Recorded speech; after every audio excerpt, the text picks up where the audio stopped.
Hey foodies, welcome back. So I had a request for the pasta salad that I did the other day. Come on in the kitchen, let me show you how I make it.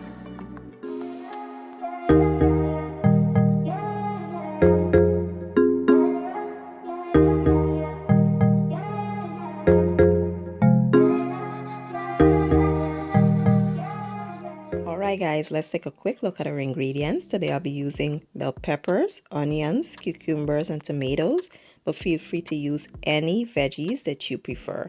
I also have these tricolor rotini pasta, and I'll be using some shredded Parmesan cheese and some Colby Jack cheese.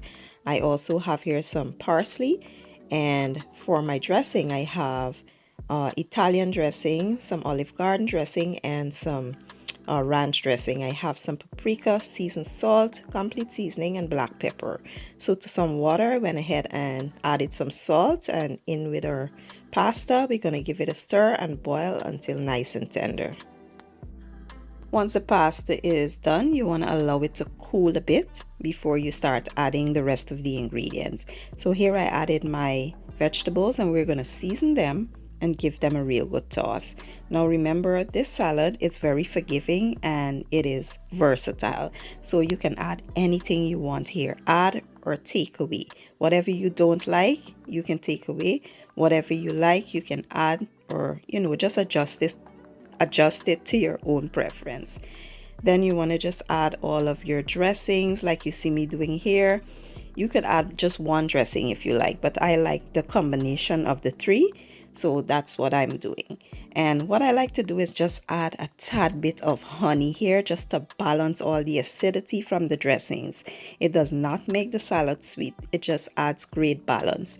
Once the honey is added, we will add our parsley, give it a nice toss again, and that's it guys. It's that simple and easy, and it's absolutely delish.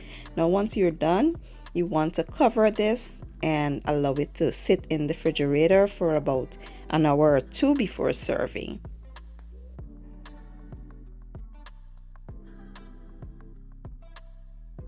And here you have it, my version of the most delicious pasta salad. It's perfect for the summer barbecue, and all the good events that you have coming up. I did pair mine with some delicious ribs. The rib recipe will be posted soon. And yeah, give the recipe a try for me and let me know what you guys think. I will leave all my ingredients and measurements down in the description box, and I'll see you guys in my next one. Thank you for watching and enjoy.